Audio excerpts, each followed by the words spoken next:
Regresando al libro de Romanos, hemos podido ver ese fundamento que Pablo establece al hablar sobre la salvación, sobre la justificación, la pecaminosidad del hombre y cómo el hombre no tiene manera de justificarse delante de Dios porque Dios se le ha revelado, ya sea de manera específica como lo hizo al pueblo de Israel o de manera general, pero también igual de válida como lo es la manifestación de Dios a través de su creación. Una manifestación que da testimonio al corazón del hombre de tal manera que no tenemos excusa, es lo que dice Romanos. Y nosotros seguimos avanzando en la carta y vemos cómo va explicándose cada vez de manera más detallada la justificación por gracia por medio de la fe. Llegamos por allí al capítulo 5, vemos a Adán y cómo se introduce el pecado por medio de Adán, pero vemos también en ese mismo capítulo cómo tenemos un mejor Adán, un segundo Adán que no tiene relación con el pecado y que por lo tanto nos separa de él y del dominio que tiene para nuestras vidas. Y de esa manera nosotros vemos que esa relación con el pecado que ha sido rota por la gracia y la misericordia de Jesucristo por medio del Evangelio no puede ni debe gobernar nuestra vida y debe de ser notorio que nosotros no estamos entregados al pecado como lo estábamos anteriormente. Y por allí avanza el capítulo 6 hablándonos de que ahora no somos siervos del pecado y de la injusticia, sino que ahora somos siervos de la justicia. Y luego vemos a Pablo ahí en el capítulo 7 hablando de cómo está luchando contra ese pecado y cómo ese pecado que mora en él muchas veces termina llevándolo a hacer lo que no quiere hacer. Y eso nos habla y es un estado particular de una persona que ha sido redimida, pero que sigue luchando con el pecado y que en momentos de su vida y por circunstancias en las que no ha logrado desarrollar esa santidad y esa piedad en su vida personal, todavía sigue cayendo y cayendo y cayendo, y es el estado de todos en esta vida. Ninguno de nosotros espera alcanzar la perfección aquí. Nosotros aspiramos a la perfección en la presencia de Dios. Ninguno espera ser libre absolutamente de su pecado aquí. Esperamos esa libertad perfecta y absoluta en la presencia de Dios, pero lo que sí se espera del creyente es que luche continuamente contra su pecado.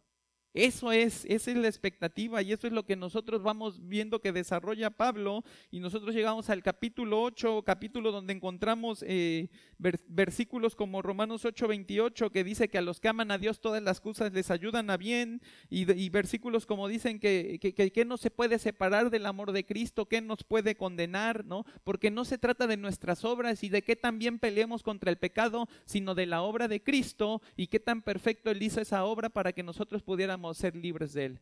Por lo tanto, nuestra posición en Cristo es una posición en la que el pecado ya no tiene poder sobre nuestra vida y influencia sobre nuestro espíritu, de tal manera que nosotros pertenecemos y estamos justificados delante de Dios. Y la realidad práctica es que estamos en un proceso de santificación a través del cual nosotros queremos que esa manera en la que Dios nos ve, santos, perfectos, sin mancha, por medio de Jesucristo, por las justicias de Cristo, ahora también pueda ser visible entre nosotros.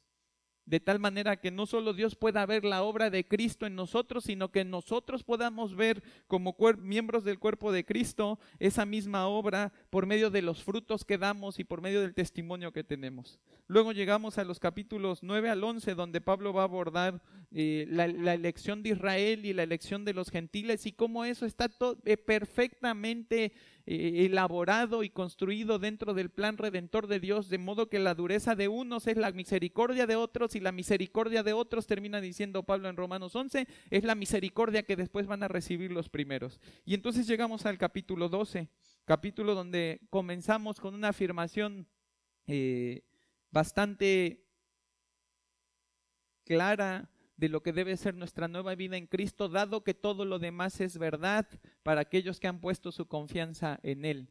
Y por eso dice Romanos 12:1, así que hermanos, les ruego por las misericordias de Dios que presenten sus cuerpos en sacrificio vivo, santo y agradable a Dios, que es su culto racional. Y entonces empieza a hablar Pablo de cómo se vive el Evangelio. Ese evangelio en el cual creíste no es un evangelio que se queda guardado aquí, no es un evangelio que se atesora en el corazón y se le mete llave y ya no tiene más a dónde ir. Es un evangelio que tiene que ir tomando control y reflejando la misericordia de Dios en nuestras vidas a través de lo que hacemos y de cómo funcionamos dentro de nuestros hogares, además de nuestra vida personal y además dentro de la iglesia de Cristo. Pero no se queda otra vez encerrado dentro de la iglesia, sino que Pablo continúa y empieza a decir que también tiene que ver en cómo tratamos a nuestro prójimo, cómo lidiamos con nuestro enemigo e incluso, y ese es el capítulo 13, cómo lidiamos con las autoridades. Cómo las respetamos y las obedecemos de una manera en la que Dios sea glorificado, pero las autoridades humanas que también Él permite que sean establecidas, sean respetadas.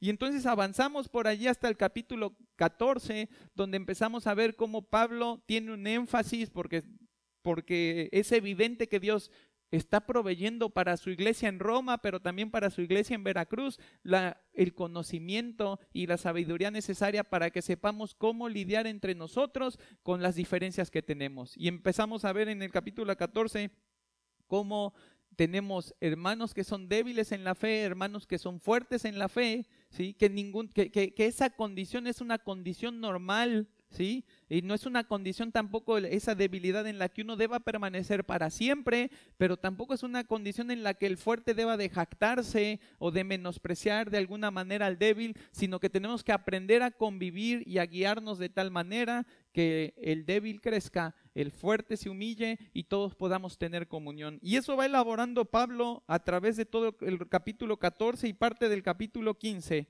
Y nosotros terminamos hace algunas semanas en el versículo 6, que dice: para que unánimes a una voz glorifiquéis al Dios y Padre de nuestro Señor Jesucristo. Y hoy vamos a leer los versículos 7 al 13 y es lo que vamos a estar estudiando en esta tarde con la ayuda de Dios. Así que les voy a pedir que por favor nos pongamos de pie y leamos alternadamente Romanos 15, versículos 7 al 13. Voy a comenzar con el 7, me responden con el 8 y continuamos así para terminar juntos en el versículo 13. Dice Romanos 15, 7: por tanto, recibíos los unos a los otros como también Cristo nos recibió para gloria de Dios.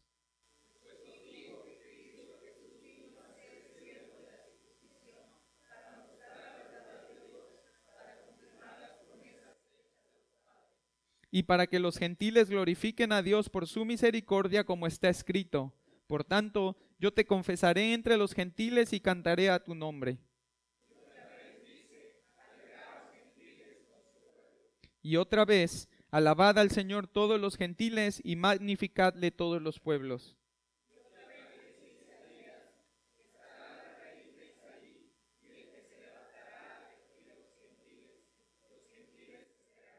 Juntos, y el Dios de esperanza os llene de todo gozo y paz en el creer, para que abundéis en esperanza por el poder del Espíritu Santo. Gracias, Padre bendito, por tu palabra y gracias por la comunión que podemos tener contigo a través de ella, porque ella nos revela, Señor, tu verdad, nos revela lo que tú quieres que sepamos, Señor, y cómo quieres que vivamos para glorificar tu nombre. Padre, ya te hemos adorado a través de la enseñanza, a través de la oración, a través del canto, Padre. Y ahora queremos seguirte adorando a través de esta predicación. Así que te ruego que tú seas nuestra ayuda, porque nada que es del Espíritu lo podemos hacer en nuestra carne, Señor, sino que necesitamos de tu Espíritu para hacerlo de una manera en la que a ti te plazca, Padre, y te complazca. Y por eso te rogamos que tu Espíritu Santo nos ayude hoy. En primer lugar, Señor, guíame, ayúdame, dame sabiduría y dame de tu palabra, Señor, para poder comunicar estas verdades fielmente. Y también ayuda a mis hermanos para que estas verdades que tú nos vas a enseñar puedan ser verdades que apropiemos y que llevemos a nuestro corazón. Que la adoración no se quede aquí, Padre, en el púlpito y en las sillas. Que la adoración llegue, Señor, a nuestras vidas, a nuestras casas, a nuestros hogares, Señor, a nuestros trabajos, de tal manera que lo que aprendimos este domingo pueda ser experimentado y pueda ser vivido en donde quiera que tú nos lleves, para testimonio de la gloria de tu gracia, Señor, y de lo que tú estás haciendo con tus hijos y de lo que estás haciendo en tu iglesia. Te adoramos y te bendecimos y te rogamos esta ayuda, Padre, en el nombre de Cristo Jesús. Amén. Pueden tomar sus asientos, mis hermanos. Yo llamé a este sermón el poder unificador del Evangelio. El Evangelio tiene un componente reconciliador y unificador que no debemos ignorar. Primeramente nos reconcilia con Cristo, en quien creemos y abrazamos como sustituto, mediador y único Salvador por fe, de tal manera que nos volvemos inseparables a Él. Juan 14:20 dice: en aquel día vosotros conoceréis que yo estoy en mi Padre, y vosotros en mí, y yo en vosotros. Gálatas 2:20 dice: con Cristo estoy juntamente crucificado, y ya no vivo yo, mas vive Cristo en mí. Romanos 8:35 se los mencionaba hace un momento: ¿quién nos separará del amor de Cristo? Entonces es un vínculo unificador e irrompible entre Cristo y el hombre. Pero además es un vínculo unificador con el Padre, que nos recibe en adopción como a sus propios hijos y nos toma por posesión suya, porque hemos sido reconciliados con Él. Juan 1:12 dice: mas a todos los que le recibieron y a los que creen en su nombre les dio potestad de ser hechos hijos de Dios. Y Dios no deja huérfanos. Salmo 94:14 dice: porque no abandonará Jehová a su pueblo, ni desamparará su heredad. Hebreos 13:15 dice: sean vuestras costumbres sin avaricia, contentos con lo que tenéis ahora, porque Él dijo: no te desampararé ni te dejaré. Pero además y también el Evangelio forma un vínculo irrompible y unificador con el Espíritu Santo, que hace de nosotros su morada y su proyecto de santificación hasta la redención de la posesión adquirida. Efesios 1:13 dice: en Él también vosotros, habiendo oído la palabra de verdad, el Evangelio de vuestra salvación, y habiendo creído en Él, fuisteis sellados con el Espíritu de la promesa. Juan 14:16 dice: y yo rogaré al Padre, y os dará otro Consolador, para que esté con vosotros para siempre. Primera de Corintios 6:19 dice: ignoras que el cuerpo es templo del Espíritu Santo, el cual está en vosotros, el cual tenéis de Dios y que no sois vuestros. Entonces, el poder del Evangelio es un poder que une. Nos une con Cristo, nos une con el Padre y nos une con el Espíritu Santo, de tal manera que podemos estar seguros de que nada nos puede separar de la Trinidad. Pero ese no es todo el alcance del Evangelio.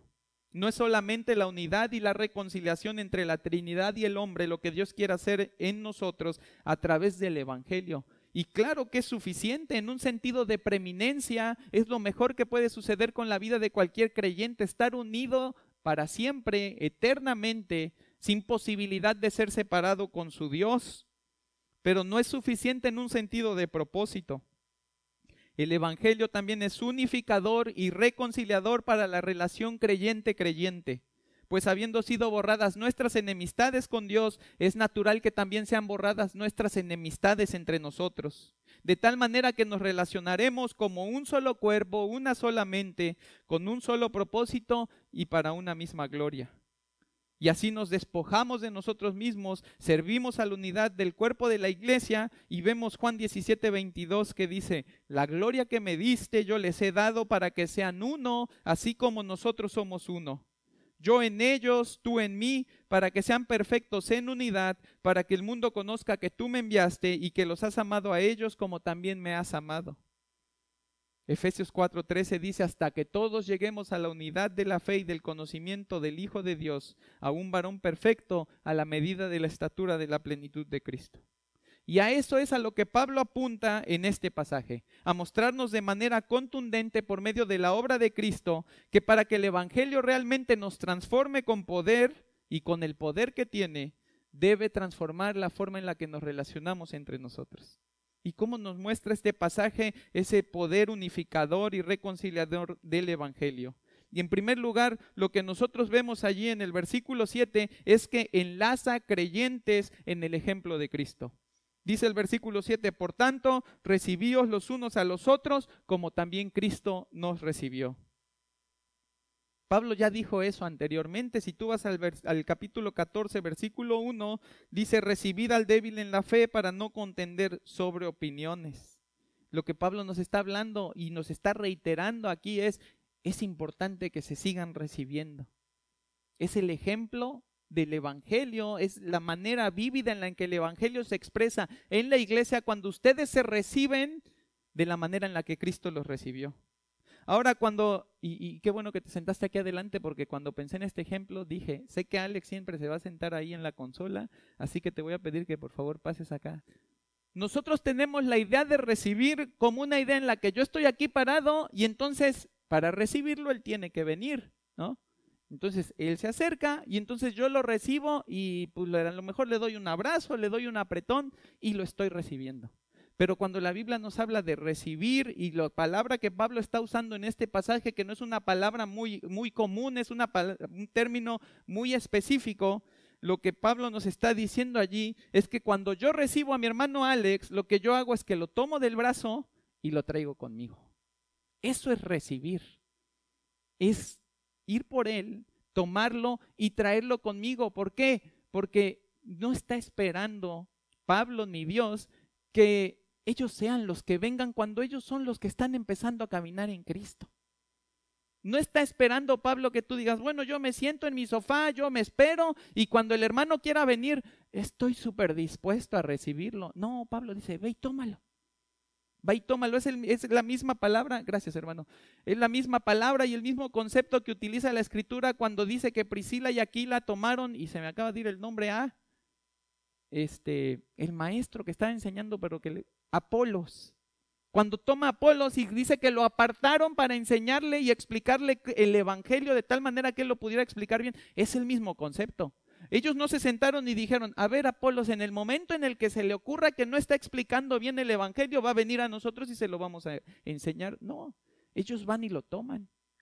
Lo agarran del brazo, ese es el sentido de la palabra recibir. Lo tomaron del brazo, lo apartaron y le enseñaron lo que tenía que saber, de tal manera que el ministerio de Apolos fue mucho más efectivo cuando entendió el evangelio de Jesucristo. Entonces Pablo, cuando usa el ejemplo de Cristo, no está diciéndolo en términos pasivos de un Cristo que está sentado en su trono esperando que nosotros nos acerquemos a Él para ayudarnos, sino en términos de su obra redentora que lo llevó a no estimar al ser como Dios, el no estimar ser Dios, a despojarse de su gloria, a tomar forma de siervo, a hacerse como los hombres, a humillarse a sí mismo y a hacerse obediente hasta la muerte y muerte de cruz. De tal manera que Cristo toma consigo a todo aquel que cree en Él y lo lleva del brazo para presentarlo delante del Padre Celestial como alguien que es amado, perdonado y justificado, a fin de que el Padre lo reciba como su Hijo y le dé acceso a toda la herencia en gloria que tiene para los suyos. Y entonces también lo presenta al Espíritu Santo. Y toma de brazo Cristo a ese creyente, lo lleva delante del Espíritu Santo y lo pone allí para que el Espíritu Santo ahora también lo tome del otro lado, ¿sí? Y lo acompañe en su vida, morando en él, habitando en él y proveyéndole de sabiduría, proveyéndole de guía, proveyéndole de convicción de pecado, redarguyéndolo cuando esa convicción no es suficiente y de repente estoy pecando con toda naturalidad y con todo gusto. Y ahí está el Espíritu Santo haciendo esa obra en nosotros, poniendo ese sentir de que algo no está bien. Esto no está bien. Por más que mi cuerpo lo disfrute, mi espíritu lo sufre. Y entonces el Espíritu Santo, también tomado de ese brazo, lo guía y lo santifica de una forma que esa justicia que viste de Cristo delante de Dios sea la misma justicia que viste delante de los hombres. Todo eso es lo que está en la mente de Pablo cuando nos habla de Cristo, y todo eso es lo que debe de estar en nuestra mente cuando nos respondemos a la pregunta, ¿qué significa recibir a mi hermano? No es ofrecerle ahí una silla limpia, ¿sí? No es nada más ahí saludarlo cuando tenemos el tiempo de comunión y despreocuparme por él hasta el siguiente domingo. Es tomarlo y llevarlo conmigo y caminar en la dirección que el Señor quiere que caminemos, y levantarlo cuando se cae, porque dice la Escritura, más pueden ¿qué? 2 que 1. Es ese concepto que Pablo nos está diciendo. Si pueden más 2 que 1, ustedes tienen que estar activos, tomándose y agarrándose los unos a los otros para caminar. Porque si nosotros no hacemos eso, y si para nosotros el ayudar a nuestro hermano no significa desestimarnos, despojarnos, hacernos siervos, hacernos como el hermano, humillarnos, ser obedientes sacrificialmente, entonces no estamos tratando a nadie como Cristo nos trató y por lo tanto no hemos comprendido nada del evangelio que orgullosamente afirmamos creer. Hermano, que una persona nueva llegue a esta iglesia no solamente representa el gozo y la felicidad como hoy la tenemos por Guadalupe que nos está acompañando, no, por las visitas que vienen hoy de Jalapa. no es solamente el gozo y la felicidad de ver que el Señor permite que esta iglesia crezca. Cada alma que cruza el umbral de esa puerta es un alma que nos representa a todos los que están comprometidos con esta iglesia, un nuevo deber en amor para con él o para con ella. Un deber de tomarle por el brazo y llevarlo con ternura y paciencia a encontrar todo lo que su vida necesita en el Evangelio. De tomarle por el brazo y enseñarle lo que tiene que aprender en el discipulado. De tomarle por el brazo y acompañarle en todas las angustias de su vida en oración, pero también con nuestra presencia. De tomarle por el brazo y celebrar con él las alegrías y victorias que obtiene en Cristo. De amonestarle cuando el pecado está alejando su vida de Dios o este mundo le está distrayendo de su meta celestial. De tomarle por el brazo y suplirle con generosidad cuando la necesidad toque a su puerta. ¿Por qué? Porque no hay otra manera en la que este cuerpo pueda agradar a Dios y encaminarse a la vida eterna. Porque Dios no nos dio métodos alternativos de acompañamiento y crecimiento que no impliquen la unión de dos almas con un mismo fin. Y por lo tanto, porque si no lo hago así y lo hago a mi modo, niego el ejemplo de Cristo y la voluntad expresa de Dios para mi vida dentro de su cuerpo.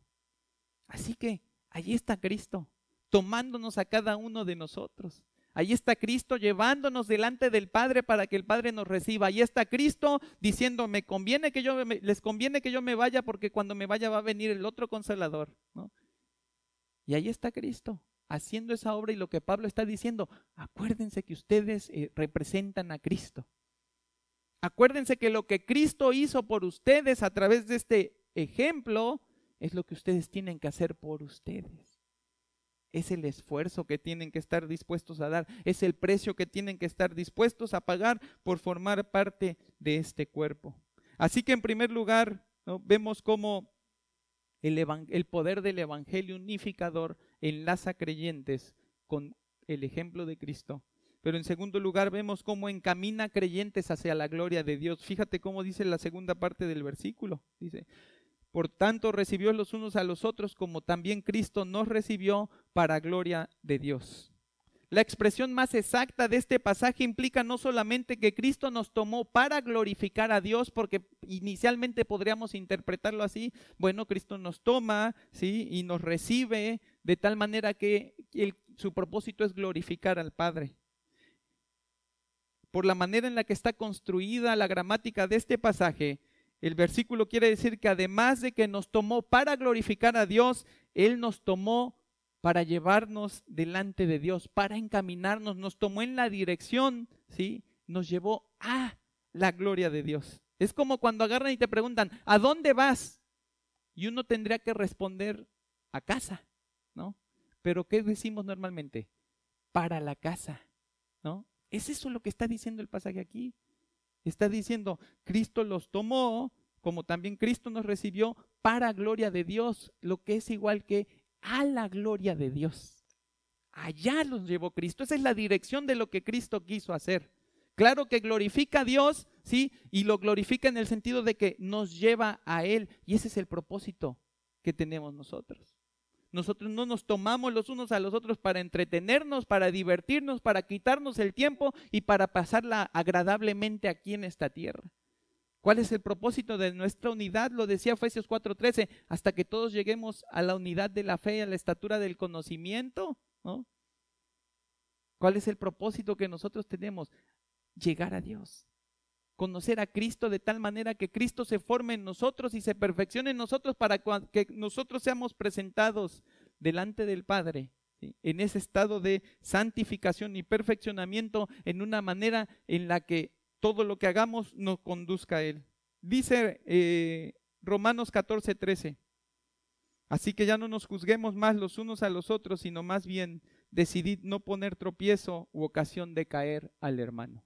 Ese es el sentido opuesto de nuestra relación. El primer sentido, el que Pablo nos está diciendo es, tómense entre ustedes y caminen en dirección a Dios. El sentido opuesto es lo que Pablo dijo unos versículos antes cuando dice, decidan mejor no tropezarse. Decidan no estarse obstruyendo. ¿Por qué? Porque si en vez de llevarse ustedes a Dios, ustedes están tropezando, están haciendo que en el camino queden los que tendrán que estar llegando a Dios. Entonces la idea aquí es que así como Cristo nos tomó y nos dirige hacia la gloria, nuestros encuentros con nuestros hermanos en la fe deben tener como objetivo conducirnos también en dirección a la gloria de Dios.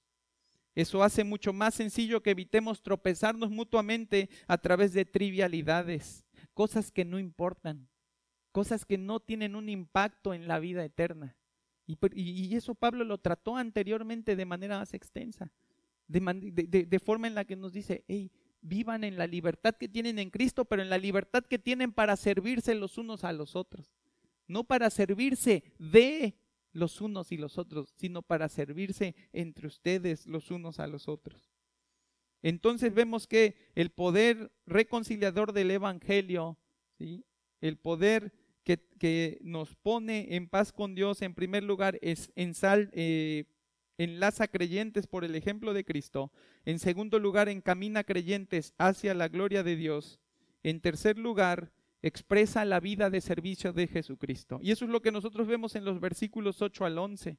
Y fíjate cómo va construyendo Pablo esa idea, ¿sí?, del tomarnos, del recibirnos y llevarnos a la gloria de Dios, encaminarnos a la gloria de Dios. Dice, pues os digo que Cristo Jesús vino a ser siervo de la circuncisión para mostrar la verdad de Dios y para confirmar las promesas hechas a los padres y para que los gentiles glorifiquen a Dios por su misericordia.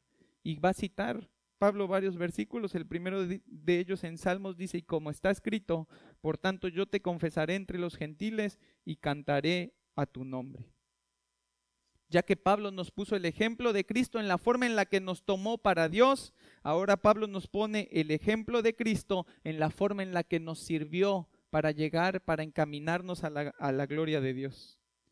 Pablo fortalece ese llamado que está haciendo a la unión activa de los creyentes, aludiendo al servicio de Cristo en primer lugar, sujetándose a la ley, no por la ley en sí misma, sino por lo que representaba esa ley para el pueblo de Israel como la posibilidad de relacionarse con Dios y acceder a sus promesas. Y por eso Pablo lo llama allí, Cristo vino a ser siervo de la circuncisión. No está diciendo, ¿sí?, que Cristo sirvió específicamente a la ley, porque sabemos que Cristo la obedeció y que Cristo la cumplió perfectamente, ¿no?, de la manera en la que ninguno de nosotros podía hacerlo. La manera en la que se refiere Pablo allí cuando dice que sirvió a la circuncisión es como que está hablando del pueblo de Israel, como cuando lo llaman los hijos de la circuncisión. Eso es a lo que se está refiriendo. Jesús sirvió a las personas. Jesús sirvió en primer lugar a su Padre a través de la redención, y Jesús sirvió a los hombres a través de ponerlos en paz con Dios. Y cuando nosotros vemos allí eso, cuando vemos a Cristo, ¿sí?, haciendo y siendo nombrado como ese servidor de la ley de la circuncisión, lo que vemos es a Cristo siendo nombrado como un servidor del pueblo de Israel. Sabemos que Cristo era la palabra encarnada, la ley en sí mismo, el verbo de Dios, toda la perfección revelada de Dios se encarnó en la persona de Jesucristo. Sin embargo, un Cristo ajeno a la ley, un Cristo que no respetara la ley, que no cumpliera la ley, ¿sí?, hubiera sido un Cristo que para los judíos de su época no hubiera significado nada. Este es un gentil, hubieran dicho. ¿Este qué? Este no es de nosotros. Pues si se dice judío, peor, porque no guarda ninguno de los mandamientos de Dios. ¿Y entonces qué hace Cristo? Sirve a través del cumplimiento de la ley a ese pueblo judío que el Señor escogió, sí, a ese pueblo judío al que el Señor le hizo tantas promesas, de tal manera que por medio de esa ley y del cumplimiento de las cosas que fueron encomendadas por la ley, dice allí que Cristo mostró la verdad de Dios y confirmó las promesas hechas a los padres. Cristo no despreció la ley, sino que la perfeccionó dándole a cada palabra su cumplimiento y sentido correcto, de manera que el judío no tropezara con su desobediencia a dicha ley y por lo tanto se hizo siervo de ellos para mostrar la verdad de Dios. ¿Cuál es esa verdad? Que Dios cumple lo que promete. Eso es lo que Cristo hizo al cumplir la ley, ¿sí? Dios cumple lo que promete y ellos pudieron ver que todo era verdad, que todas las promesas que Dios hizo y todo lo que les dijo y les fue revelando progresivamente se hizo verdad en Jesucristo. Ahora, ellos lo pudieron ver, no lo quisieron creer. Ese fue el problema del pueblo de Israel, que no quiso creer. Pero sabemos que aún entre ellos hubo un remanente, hubo algunos escogidos que sí creyeron en Él y que vieron ese cumplimiento perfecto y lo entendieron como Dios quería que se entendiera. Entonces vemos aquí cómo Cristo nos pone el ejemplo de cómo conduce a los judíos, cómo conduce al pueblo de Israel a Dios. Cómo lo hace de tal manera que quien podía ver, quien tenía el entendimiento para ver, que como decía Cristo, quien tenga oídos para oír, oiga. Y aquellos de entre todos los que oyeron el mensaje de Dios y pudieron entender lo que Él estaba diciendo por la gracia de Dios y por la obra del Espíritu Santo, pudieron encontrar en Cristo, ¿sí?, que lo que Dios decía es verdad y que las promesas que Dios hizo se cumplen. Pero esa exhibición del servicio de Cristo no se detiene allí. No es solamente para los judíos, sino que se extiende al resto de las naciones y la Biblia los llama los gentiles. La obra de Cristo no fue una obra exclusiva para el pueblo de Israel, sino una obra inclusiva para la humanidad entera.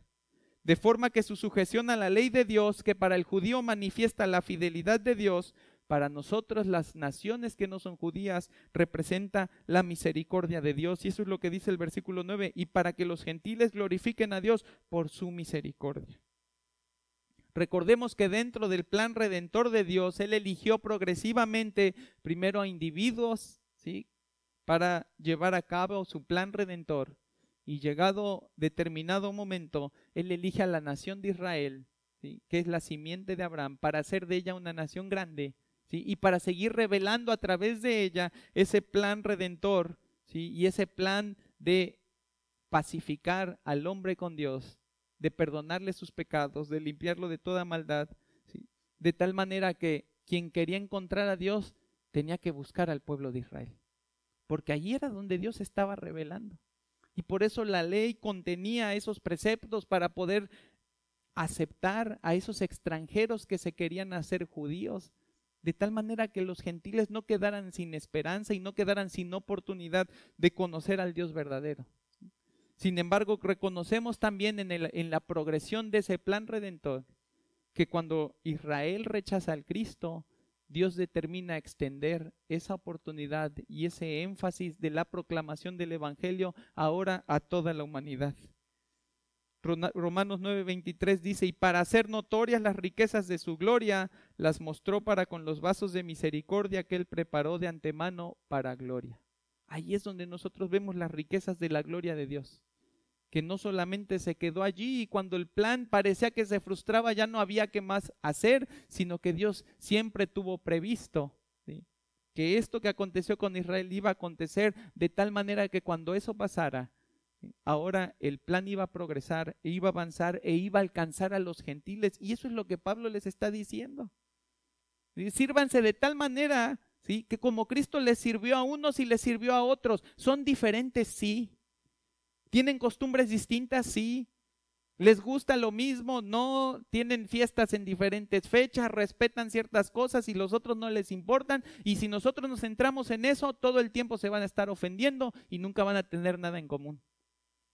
Pero lo que tienen en común ambos pueblos es que Cristo les sirvió a ambos, que Cristo dio su vida por ambos, que el Evangelio que unifica los unificó a ambos. ¿En quién? En la persona de Cristo. Romanos 11:30 dice, pues así como ustedes en otro tiempo fueron desobedientes a Dios, pero ahora se les ha mostrado misericordia, y Él le está diciendo a los gentiles, por razón de la desobediencia de ellos, o sea de los judíos, así también ahora estos han sido desobedientes para que por la misericordia mostrada a ustedes, también a ellos ahora les sea mostrada misericordia.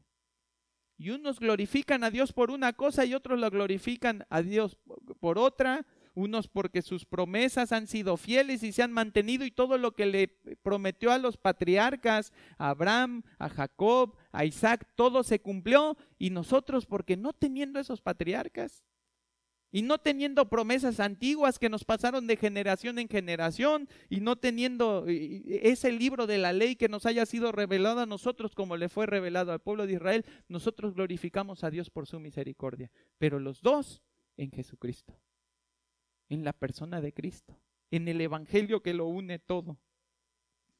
Y Pablo cita cuatro pasajes del Antiguo Testamento para confirmar esta inclusión, pero no en un sentido como ya lo hizo en los capítulos anteriores, en Romanos 9 al 11, no en un sentido de, hey, no sean jactanciosos, era lo que estaba diciendo Pablo en Romanos 9, 10 y 11. No se jacten ustedes de los otros y ustedes no se jacten que son mejores que aquellos. Pablo va a abordar ese mismo tema de la inclusión de los gentiles ahora con un enfoque de unidad. Y primero va a citar el Salmo 18:49. Dice el Salmo 18:49, por tanto te daré gracias, oh Señor, entre las naciones y cantaré alabanzas a tu nombre. Allí lo vemos en el versículo 9. Dice, por tanto yo te confesaré entre los gentiles y cantaré a tu nombre. Pareciera que Pablo está cambiando el sentido porque uno dice naciones y otro dice gentiles. La misma palabra se utiliza para los dos términos. Está hablando Pablo exactamente de lo mismo. Y el Salmo 18 es un salmo profético que está centrado en Cristo y donde se comunica su ministerio hacia las naciones gentiles a las que Dios tiene incluidas dentro de su plan redentor. El énfasis que Pablo hace en el Salmo 18 es que Cristo no solo proclamará a Dios entre los israelitas, sino también entre todas las naciones. Es lo que Pablo les está tratando de decir. Vean esto. Vean cómo Cristo también les sirvió a ellos. Porque si ustedes piensan y si ustedes entienden que Cristo hizo esto por ambos pueblos, las diferencias que tienen ustedes van a desaparecer. Pero si ustedes siguen pensando que Dios hizo esto para mí y no lo hizo para aquel, y aquel piensa que lo hizo para él y no lo hizo para mí, entonces las diferencias siempre van a estar allí. Van a ser diferencias que no vamos a poder reconciliar. Pablo va a citar luego Deuteronomio 32:43, en el versículo 10 de Romanos 15 dice, y otra vez dice, alegraos gentiles con su pueblo. Y Deuteronomio 32:43 dice, alabad naciones a su pueblo, porque él vengará la sangre de sus siervos y tomará venganza de sus enemigos y hará expiación por la tierra de su pueblo. Ahora, si eres observador, debiste de haber notado algo que no cuadra allí. ¿Quién lo notó? Bueno, no pasa nada, ¿no? Tú sí. Fíjate cómo Pablo está diciendo en Romanos 15, alegraos, oh gentiles, con su pueblo, ¿no? Y Deuteronomio 32:43 en la Reina Valera dice, alabad naciones a su pueblo. Pareciera que lo que Deuteronomio dice es, naciones alaben a Israel, cosa que Dios nunca ha dicho. Dios nunca ha mandado a alabar a una nación y Dios nunca ha mandado a alabar a una persona. Dios siempre ha demandado la alabanza única y exclusivamente para Él. Así que si tú lo buscas, y este es un desliz de la versión Reina Valera, si tú lo buscas en otra versión y la nueva Biblia de las Américas dice, regocíjense naciones con su pueblo. Ese es el sentido. Eso es lo que está diciendo allí Moisés cuando está exhortando al pueblo de Israel y les está reprendiendo por su infidelidad y está extendiendo entonces y viendo cómo esa obra de misericordia que Dios va a hacer con el pueblo de Israel es una que incluso trae alegría a los gentiles. Y entonces por eso dice el Deuteronomio 32:43 y es lo que retoma Pablo aquí, alegraos gentiles con su pueblo. Aquí nos muestra ahora Pablo a las naciones alegrándose de las obras de Dios junto con el pueblo de Israel. Fíjense cómo parece que Pablo está construyendo algo. Primero nos manda a ver, ¿no?, cómo Cristo en su ministerio redentor, en su ministerio de salvación, Él va a incluir dentro de su profesión de Dios, dentro de su predicación, a todas las naciones. Y luego vemos aquí como de repente algo está pasando, que ya no nada más es Cristo predicándole a todas las naciones, sino además las naciones regocijándose con su pueblo. Y Pablo sigue en el siguiente versículo, dice, y otra vez, alabad al Señor todos los gentiles y magnificadle todos los pueblos. Ahora cita Pablo el Salmo 117, 1 y 2, un salmo bien cortito, que dice, alabad a Jehová naciones todas, pueblos todos, alabadle, porque ha engrandecido sobre nosotros su misericordia y la fidelidad de Jehová es para siempre. Aleluya. Observemos esta inclusión progresiva de oír a Dios por medio del ministerio reconciliador de Cristo, a regocijarse con Israel, y ahora las naciones alaban a Dios por la manera en que sus misericordias se han hecho grandes con ellos. Y es como que Pablo les va diciendo, hey, esto siempre fue pensado para que ustedes estuvieran juntos. Tienen que borrar esas divisiones porque Dios nunca pensó, pues voy a salvar a unos y de refilón voy a salvar a otros. No, desde tiempos antiguos, desde el principio de los tiempos, cuando Dios se reveló, Dios siempre quiso bendecir, salvar y tener misericordia de todos los que Él quería tener misericordia, y eso incluía a los gentiles. Y Pablo va a rematar con Isaías, y el versículo 12 dice, y otra vez dice Isaías, estará la raíz de Isaí, y el que se levantará a regir a los gentiles esperarán en él. Esa es una cita de Isaías 11:10 que dice, acontecerá en aquel tiempo que la raíz de Isaí, la cual estará puesta por pendón a los pueblos, será buscada por los gentiles y su habitación será gloriosa. Y fíjate cómo Pablo va llevándolo de salto en salto. Primero Cristo le va a proclamar a Dios a las naciones. Luego las naciones se van a alegrar con Israel. Luego las naciones van a alabar a Dios como lo alaba Israel. ¿Y qué vemos aquí? Lo que estamos viendo aquí es otro pasaje profético sobre el reinado del Mesías, quien es la raíz de Isaí, es decir, Isaí el padre de David, ¿sí? De la simiente del linaje real. Cristo será rey gobernante sobre los pueblos y será buscado por las naciones gentiles, a quien Él les dará morada y por lo tanto su habitación será gloriosa. Eso es lo que está diciendo Pablo. Esto siempre estuvo pensado para que en el evangelio tuvieran unidad. Ese es el poder unificador del evangelio. Que en Cristo todo el que pone su confianza en Él es igual al otro que puso su confianza en Él. Ya no tiene ningún obstáculo, ningún impedimento del tipo que sea, a lo mejor social, a lo mejor cultural, a lo mejor alimenticio, a lo mejor en cuanto a devoción y religiosidad, ya no tienen ningún impedimento para estar juntos porque tienen vida por el mismo Dios, viven para el mismo Dios, ¿sí? Y van encaminados hacia el mismo Dios.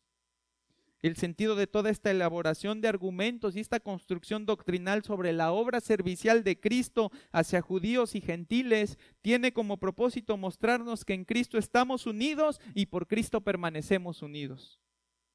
Y aunque nuestra iglesia no se constituye por diferentes nacionalidades, es una, o a lo mejor y sí, pero no se nota, todos tenemos la misma pinta, ¿no?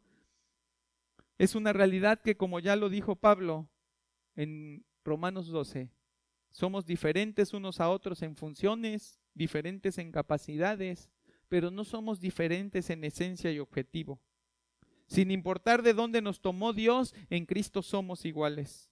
Por lo tanto, siguiendo el ejemplo servicial de Cristo, nuestra vida debe ser útil también para mostrar la verdad de Dios, su fidelidad para cumplir sus promesas y para que Dios sea glorificado por su misericordia.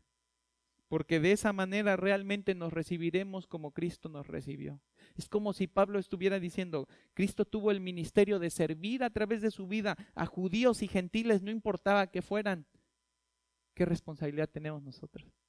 La misma. De servirnos, no importa que sea, no importa de dónde vengamos y qué nos enseñaron en casa y a qué escuela fuimos y qué profesión tenemos, no importa qué. Porque si Cristo no hizo distinción a la hora de obrar la redención en favor de los hombres, ¿por qué nosotros tendremos que hacer algún tipo de distinción a la hora de servirnos dentro del cuerpo de Cristo para caminar juntos en esa redención? Hermano, no somos el medio para salvar a nadie, pero sí somos el medio para que alguien conozca al Salvador. Y solo es una vida de servicio la que comunica fielmente la vida servicial del Cristo Salvador, para amparar al pecador bajo la gracia de Dios. Así que vemos, en tercer lugar, que el poder unificador del Evangelio expresa la vida del servicio de Cristo. Y en último lugar, vemos que el poder unificador del Evangelio ensancha nuestra fe. Dice el versículo 13, y el Dios de esperanza os llene de todo gozo y paz en el creer, para que abundéis en esperanza por el poder del Espíritu Santo. Finalmente, el Evangelio que creímos una vez para salvación es afirmado continuamente por el Dios de esperanza que nos llena de gozo y paz en nuestra fe. El Evangelio es tan vívido, tan experimental, tan real, que puede llenarnos de una felicidad eterna y una paz inexplicable. Y si el Evangelio no produce gozo, posiblemente no estemos entendiendo claramente los alcances y los resultados de la obra de Dios por medio de Jesucristo. Si el Evangelio no nos está haciendo felices continuamente y hace que todas las dificultades y todos los problemas y todas las necesidades no suplidas que tenemos en esta vida palidezcan, porque la gloria de Dios es más grande que eso, porque el Evangelio es más bello que eso, porque la promesa futura es más preciosa que eso, hermano, no estamos entendiendo la obra de Jesucristo. No estamos entendiendo el fulgor de la obra de Cristo, que dio todo en servicio de los hombres para que pudieran ser reconciliados por Dios. Y si no entendemos eso para nosotros, nunca lo vamos a entender hacia los demás. Si no entendemos cómo se entregó Cristo y cómo renunció Cristo a todo lo que renunció por favor nuestro o en favor nuestro, nunca vamos a poder renunciar nosotros a todo lo que Dios nos está pidiendo que renunciemos para tomarnos del brazo los unos a los otros y encaminarnos a la vida eterna. Lo mismo sucede con la paz. Si no entendemos cómo Dios a través de Jesucristo obró esa paz entre Dios y nosotros, perdonó, limpió, olvidó, lanzó a lo profundo del mar todos nuestros pecados para que nosotros pudiéramos tener comunión con Dios, y si se nos olvida eso constantemente, nunca vamos a poder perdonarnos entre nosotros. Siempre van a ser más grandes nuestras faltas y siempre van a ser más grandes nuestros pecados y siempre nos va a costar trabajo perdonarnos y dejar atrás eso y caminar adelante para la gloria de Dios y para que se vea que el Evangelio prospera en nuestras vidas. ¿Por qué? Porque ni siquiera llegamos a entender cómo es que nosotros podemos tener paz con Dios por medio de Jesucristo. Hermano, el Evangelio tiene poder unificador, pero solamente para aquel que lo cree y que lo cree con fe. No para aquel que es un concepto muy bonito y una idea demasiado bella. Es para aquel que lo cree con fe y que está dispuesto a ceder en todo lo que tenga que ceder para que lo que brille en su vida sea el Evangelio. No que tanto sabe del Evangelio, sino que tanto vive del Evangelio. ¿Qué tanto se ve Cristo en él? Porque ninguno de nosotros puede abrirle el cerebro a otro y rascarle allí y encontrar qué tanto de Cristo hay aquí. A Cristo se le ven nuestras acciones, a Cristo se le ven nuestras palabras, a Cristo se le ven nuestros afectos. A Cristo se le ve en la actitud en la que tomamos nosotros al hermano del brazo y nos encaminamos a la vida eterna. Porque nos puede pasar, como seguramente nos ha pasado a los que tenemos hijos, que cuando ya nos cansamos de que no nos hacen caso, ¿qué hacemos? Ahí se le quedan marcados los dedos por un rato, ¿no? Se le corta la circulación un ratito y se ve la zona de otro color porque los apretamos duro. Y ven, ¿no me quieres hacer caso? Ven, yo te llevo, no tengo problema, ¿no? ¿Cuántas veces como hermanos fuertes terminamos haciendo eso con el débil?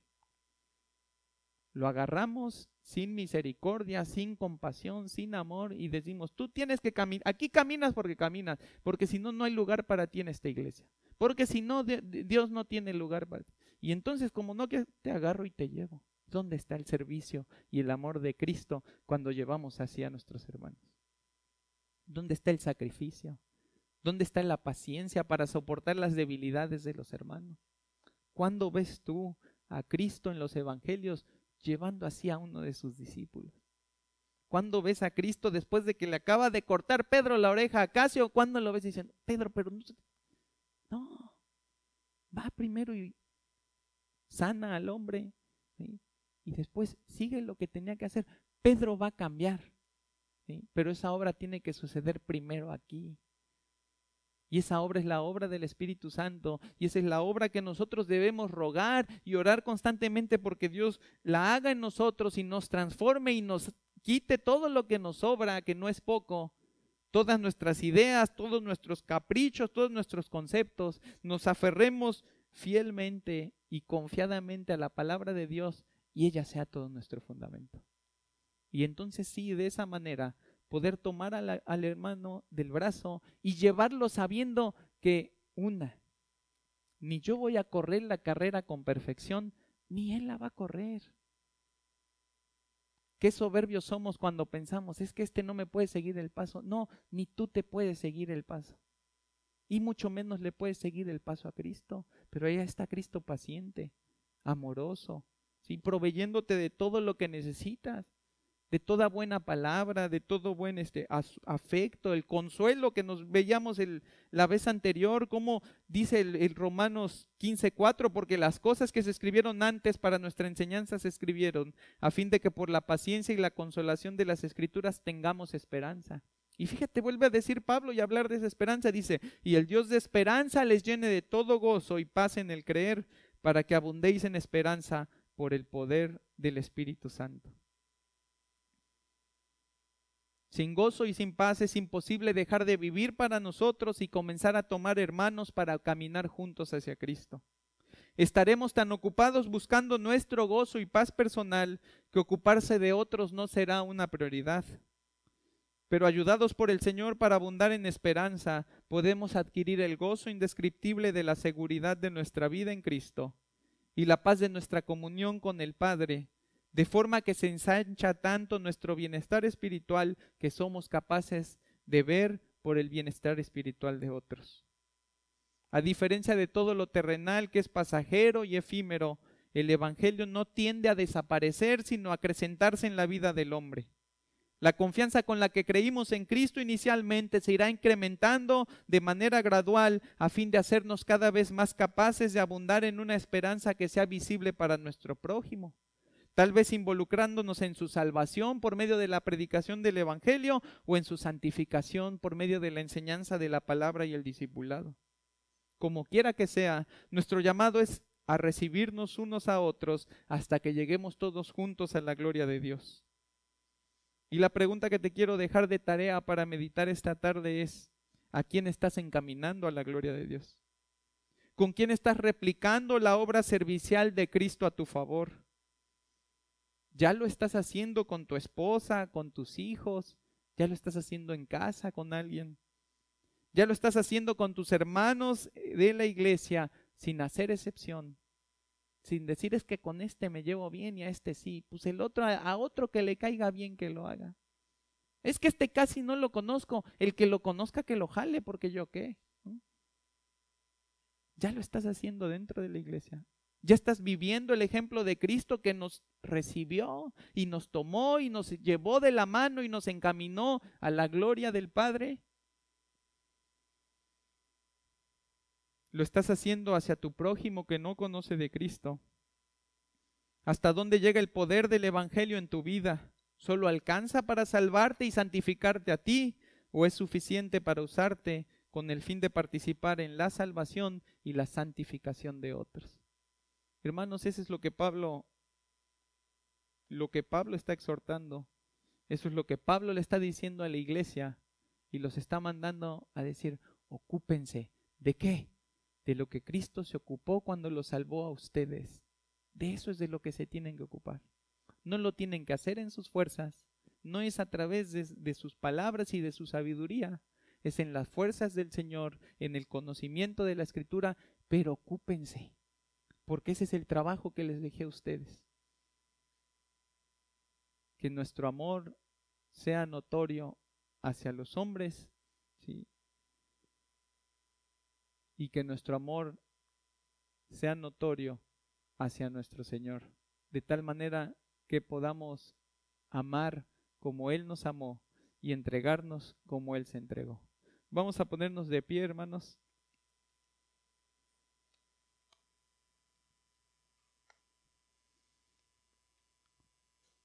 Padre amado, gracias, Señor, porque tenemos en Cristo siempre el ejemplo perfecto de cómo hemos de vivir esta vida, Padre.